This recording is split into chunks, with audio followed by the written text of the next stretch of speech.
Hi മക്കൾ, അങ്ങനെ നിങ്ങൾ ആദ്യത്തെ +1 എക്സാം നിങ്ങൾ എഴുതി കഴിഞ്ഞു. ഇംഗ്ലീഷ് എക്സാം എങ്ങനെ ഉണ്ടായിരുന്നു എക്സാം എന്നുള്ളത് നിങ്ങൾ ജസ്റ്റ് ഒന്ന് കമൻറ്റിൽ ഇടുക. കാരണം ബാക്കിയുള്ളവർക്കും കൂടെ മനസ്സിലാവും പരീക്ഷ മൊത്തത്തിൽ ടഫായിരുന്നോ ഈസി ആയിരുന്നോ എന്നൊക്കെ ഉള്ളത്. ആൻഡ് ടഫായിട്ട് ആകെ ഡൗൺ ആയിട്ടിരിക്കുന്ന കുട്ടികളോടൊക്കെ എനിക്ക് പറയാനുള്ള കേസ് എന്താ വെച്ചാൽ, എടാ ഇംഗ്ലീഷ് എക്സാം ഒന്നല്ല നിങ്ങളെ ഭാവി തീരുമാനിക്കാൻ പോകുന്നത്. അല്ല എന്തിന് നിങ്ങളെ +1 എക്സാം പോലല്ല. അതായത് നിങ്ങൾ ഒരൊറ്റ കാര്യമാണ് നിങ്ങൾ തീരുമാനിക്കേണ്ടത്. അത് മരിക്കുന്നതിന് മുമ്പ് എന്തായിരിക്കും, ഞാൻ എന്തായാലും സക്സസ്ഫുൾ ആയിരിക്കും, ഞാൻ കണ്ട സ്വപ്നങ്ങളൊക്കെ എന്ത് ചെയ്യും, ഞാൻ നേടിയെടുക്കും, എൻ്റെ പാരൻസിന് ഒരു അടിപൊളി ജീവിതം ഞാൻ കൊടുക്കും. അത് +1 അല്ലെങ്കിൽ +2 അല്ലെങ്കിൽ എന്താണ് ലൈഫിൽ ഏതെങ്കിലും പോയില്ല, പക്ഷേ സക്സസ്ഫുൾ ആണ്ട് ആ മരിക്കൂല എന്നുള്ളൊരു തീരുമാനങ്ങൾ വെറുതെ ഒന്ന് എടുത്തു നോക്ക്. അപ്പം ഇപ്പോൾ ഉള്ള ടെൻഷൻസും സാധനങ്ങളൊക്കെ പോവും അല്ലേ.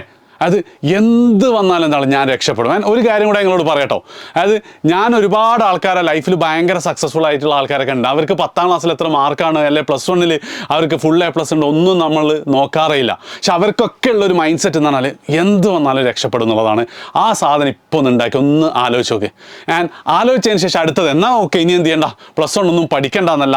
നിങ്ങളെ സംബന്ധിച്ചിടത്തോളം ഇനി അടുത്ത പരീക്ഷ 11, പിന്നെ 13, പിന്നെ അത് കഴിഞ്ഞാൽ ബയോളജി എക്സാം വരുന്നുണ്ട്. അപ്പം നമ്മളെ സംബന്ധിച്ച് എന്താണ്, ഒരു സെക്കൻഡ് പോലും ശരിക്ക് പറഞ്ഞു കഴിഞ്ഞാൽ റെസ്റ്റ് എടുക്കാനില്ല. അതായത് നിങ്ങൾ മനസ്സിലാക്കേണ്ട കാര്യം എന്താ വെച്ചാൽ, ഈ +1 മാർക്കൊന്നുമല്ല +2 മാർക്കൊന്നുമല്ല അവരൊക്കെ ജീവിതത്തിൽ വിജയിപ്പിച്ചതെന്ന് ഞാൻ പറയുന്നുണ്ടെങ്കിൽ കൂടെ അവർക്കൊക്കെ ഒരു ആറ്റിറ്റ്യൂഡ് ഉണ്ടായിരുന്നു. ഒരു ചലഞ്ച് വന്നാൽ എന്താ അതിനു വേണ്ടി മാക്സിമം പണിയെടുക്കും. ജയിച്ചാലും ഇല്ല തോറ്റാലും ഇല്ല, ഫുൾ A+ കിട്ടിയാലും അല്ലെങ്കിലും എന്താണ് അവർ അതിന് ഫുൾ എഫേർട്ട് ഇടും. ആ ഒരു എഫേർട്ടാണ് ഇനി അങ്ങോട്ടുള്ള ദിവസം നിങ്ങളിൽ നിന്നും ഞാൻ പ്രതീക്ഷിക്കുന്നത്. അങ്ങനെ ഒരു എഫേർട്ട് ഇട്ട് കഴിഞ്ഞാൽ ഓട്ടോമാറ്റിക്കലി നിങ്ങളെ കെമിസ്ട്രിയും ലാംഗ്വേജും ബയോളജിയൊക്കെ നല്ല മാർക്ക് നിങ്ങൾക്ക് സ്കോർ ചെയ്യാൻ പറ്റും. യെസ്, സോ ഇനിയുള്ള ദിവസം എന്ത് ചെയ്യണം എന്നാണ് ഏറ്റവും ആദ്യം ഞാൻ നേരത്തെ പറഞ്ഞത് തന്നെ. നിങ്ങൾക്ക് റെസ്റ്റ് എടുക്കാൻ ഒരു നിമിഷം പോലും ഇല്ല. കാരണം നിങ്ങളെ സംബന്ധിച്ചിടത്തോളം 11ാം തീയതി നിങ്ങളുടെ ലാംഗ്വേജ് എക്സാം വരുന്നുണ്ട്. അതിനുശേഷം 13ാം തീയതി നിങ്ങൾക്ക് എന്താണ് കെമിസ്ട്രി എക്സാം വരുന്നുണ്ട്. ആൻഡ് ബയോളജി 2 ദിവസം കൂടെ കഴിഞ്ഞിട്ടാണ് അല്ലേ. അപ്പം നമ്മളെ സംബന്ധിച്ചിടത്തോളം ലാംഗ്വേജിൻ്റെ കേസിൽ നിങ്ങൾക്ക് വിശ്വാസം ഉണ്ടോ ഇല്ലയോ എന്നറിയില്ല, പക്ഷേ എനിക്ക് 100% കോൺഫിഡൻസ് ആണ് എഡ്യൂപോർട്ടിലെ ലാംഗ്വേജ് ടീച്ചേഴ്സ്. അതിപ്പോൾ ജയ്സൽ സാർ ആയിക്കോട്ടെ, അറബിക്കിൻ്റെ ഷെയ്ർ സാർ ആയിക്കോട്ടെ, അല്ലെ സംസ്കൃത് ഉറുദു ആരാണെങ്കിലും നിങ്ങൾക്ക് 2 ദിവസം മാത്രം മതി ലാംഗ്വേജിൽ മാക്സിമം മാർക്ക് സ്കോർ ചെയ്യാൻ. അതുകൊണ്ട് തന്നെ ലാംഗ്വേജിൻ്റെ കേസിൽ 11ാം തീയതി എക്സാം ഉള്ളപ്പം എന്താണ് 9ാം തീയതി നിങ്ങൾക്ക് ലാംഗ്വേജിലെ എല്ലാ ചാപ്റ്ററിൻ്റെയും സമ്മറിയുടെ ലൈവ് ഉണ്ടാവും രാത്രി 7:30 കേട്ടോ. സാധാരണ നമ്മൾ ലൈവ് തുടങ്ങുന്ന പോലെ തന്നെ. അതേപോലെ തന്നെ 10ാം തീയതി നിങ്ങൾക്ക് എന്താണ് ഷുവർ ക്വസ്റ്റ്യൻസ് ഉണ്ടാവും. ഇത് ധാരാളമാണ് നിങ്ങളെ സംബന്ധിച്ചിടത്തോളം ലാംഗ്വേജ് പഠിക്കാൻ. ഓക്കെ, ഇനി ഇൻ കേസ് എന്താണ് സാറേ കുറച്ചും കൂടെ വേണമെന്നുള്ള ആൾക്കാർക്കൊക്കെ ഈ ദിവസങ്ങളിലൊക്കെ നമ്മൾ എന്ത് ചെയ്യും, ലാംഗ്വേജിൻ്റെ ഒരുപാട് റെക്കോർഡഡ് ക്ലാസ്സസ് നമ്മൾ പ്രൊവൈഡ് ചെയ്യും. അതും കൂടെ നിങ്ങൾ കൃത്യം ഫോളോ ചെയ്യുകയാണെങ്കിൽ, അതായത് ഡെയിലി ഒരു അരമണിക്കൂറൊക്കെ ലാംഗ്വേജിന് സ്പെൻഡ് ചെയ്യുകയാണെങ്കിൽ ലാംഗ്വേജിന് നിങ്ങൾക്ക് ഫുൾ മാർക്ക് തന്നെ കിട്ടും. ലാംഗ്വേജിൻ്റെ കാര്യം സെറ്റാലോ. അങ്ങനെയാണെങ്കിൽ നമ്മളെ മുന്നിലുള്ള ഏറ്റവും വലിയ പ്രശ്നം എന്ന് പറയുന്നത് 13ാം തീയതി നടക്കുന്ന കെമിസ്ട്രിയാണ് അല്ലേ, ശരിയല്ലേ. കെമിസ്ട്രിക്ക് നിങ്ങൾക്ക് ആകെയുള്ളത് 9 ചാപ്റ്റർ. അപ്പം എങ്ങനെയാണ് നിങ്ങൾ പഠിക്കേണ്ടതെന്നാണ് ഞാനിവിടെ പറയാൻ പോകുന്നത്. നിങ്ങൾക്ക് ഈ സാധനം നിങ്ങൾ കറക്റ്റ് ഒന്ന് നോക്കുക. അതായത് നമ്മൾ ഓരോ ദിവസത്തെ 2ആയി തിരിച്ചിട്ടുണ്ട്. ചില ദിവസങ്ങളിൽ രാവിലെ 9 മണി മുതൽ നമ്മൾ ക്ലാസ് തരുന്നുണ്ട്. അതേപോലെ തന്നെ ബാക്കി ദിവസങ്ങളിലൊക്കെ അല്ലെ ചില ദിവസങ്ങളിൽ രാത്രി 7:30 മുതലാണ് തുടങ്ങുന്നത്. അപ്പം നമ്മൾ പ്ലാൻ ചെയ്തിരിക്കുന്നത് എന്താ വെച്ച് കഴിഞ്ഞാൽ ഇന്ന് രാത്രി മുതൽ തന്നെ നമ്മൾ എന്ത് ചെയ്യാണ്, അടുത്ത 3 ദിവസം കൊണ്ട്, അടുത്ത 3 അല്ല 4 ദിവസം കൊണ്ട്, മാർച്ച് 5, 6, 7, 8 തീയതികളിലെ 4 ദിവസം കൊണ്ട് കെമിസ്ട്രിയിലെ 9 ചാപ്റ്റേഴ്സും ഡീറ്റെയിൽ ആയിട്ട് നമ്മൾ റിവൈസ് ചെയ്യും. അതായത് ഇതാണ് ചാപ്റ്റേഴ്സ്. ഇന്ന് രാത്രി ക്ലാസിഫിക്കേഷനും ഈ ചാപ്റ്ററിൻ്റെ പേരൊക്കെ ഞാൻ ഒന്ന് ചുരുക്കിയിട്ടുണ്ട് ഇവിടെ കൊള്ളിക്കാൻ വേണ്ടി കേട്ടോ. Classification of elements and periodicity and property, അങ്ങനെ എന്തോ അല്ലേ, chemical bonding and molecular structure. അപ്പോൾ അങ്ങനെ എന്താണ് ഇന്ന് രാത്രി ഈ 2 ചാപ്റ്റേഴ്സാണ്. നാളെ സം ബേസിക്സും ഹൈഡ്രോ കാർബൺസും ആണ്. അതായത് നാളെ ഓർഗാനിക്കാണ് വരുന്നത്. നമ്മുടെ ഷെഫിൻ സാർ ആയിരിക്കും എടുക്കുക.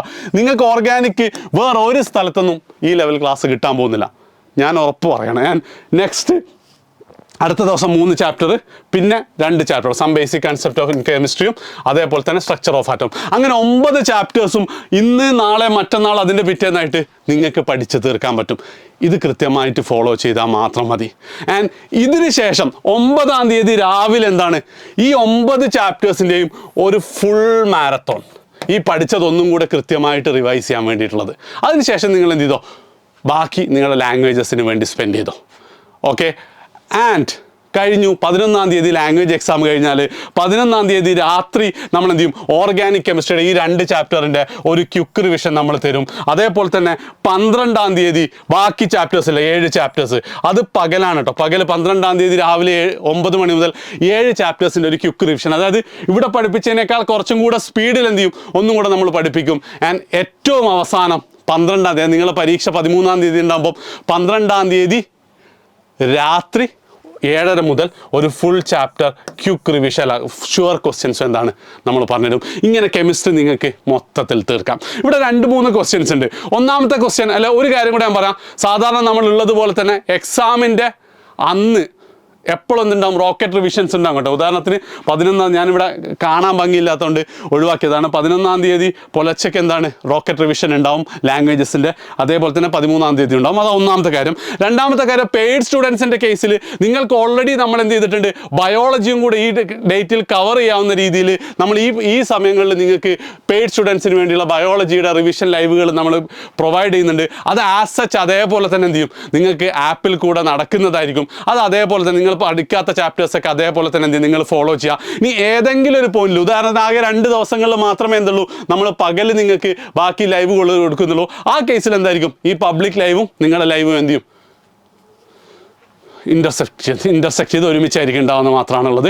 ആൻഡ് മൂന്നാമത്തെ ഒരു കേസും കൂടെ പറയാണ്. ഇപ്പം ചില കുട്ടികൾക്ക് ബയോളജി ടഫ് ഉണ്ട്, എസ്പെഷ്യലി ബയോളജിയിൽ കൂടുതൽ ചാപ്റ്റേഴ്സ് ഉണ്ട്.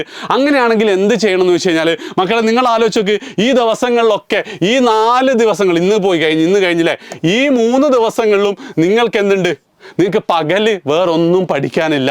ആ പകൽ എന്ത് ചെയ്യുക, നമ്മൾ കഴിഞ്ഞ മോഡൽ എക്സാംസിനൊക്കെ ബയോളജിക്ക് തന്ന ക്ലാസ്സസ് എന്ത് ചെയ്യുക, നിങ്ങൾ ചെയ്യുക. ഇനിയിപ്പോൾ നിങ്ങൾ അടുത്ത വർഷത്തേക്ക് ജോയിൻ ചെയ്യുന്നുണ്ടെങ്കിൽ ആ ബാച്ചിലേക്ക് നിങ്ങൾ ജോയിൻ ചെയ്തൊരു അഡ്വാൻസ് പേ ചെയ്താൽ നമ്മുടെ റാപ്പിഡ് റിവിഷൻ ബാച്ചിലേക്ക് നിങ്ങൾക്ക് ജോയിൻ ചെയ്യാം. അവിടെ നമ്മൾ എന്ത് ചെയ്യുന്നുണ്ട്, പെയ്ഡ് കുട്ടികൾക്ക് ഇവിടെ ലൈവ് കൊടുക്കുന്നുണ്ട്. ബയോളജി നിങ്ങൾക്ക് പ്രശ്നമാണെങ്കിൽ ഒന്നുകിൽ യൂട്യൂബിലെ പഴയ ക്ലാസ് എടുത്ത് കാണുക, ഓർ നിങ്ങൾ ഇത് ചെയ്തിട്ട് മാക്സിമം ബയോളജി ചാപ്റ്റേഴ്സും തീർക്കുക. കാരണം ബയോളജിക്ക് പിന്നെ നമുക്ക് 2 ദിവസം മാത്രമേ പഠിക്കാനുള്ളൂ. അത് ആ സമയത്ത് കെമിസ്ട്രി കഴിഞ്ഞിട്ട് എന്തായിരിക്കും പ്ലാൻ എന്ന് പറഞ്ഞുതരാം. പക്ഷേ ബയോളജി തീരെ പഠിച്ചിട്ടില്ല, ബയോളജിയും കൂടെ കവർ ചെയ്യുന്നുണ്ടെന്നുണ്ടെങ്കിൽ നിങ്ങൾ വെറുതെ ഇരിക്കരുത്.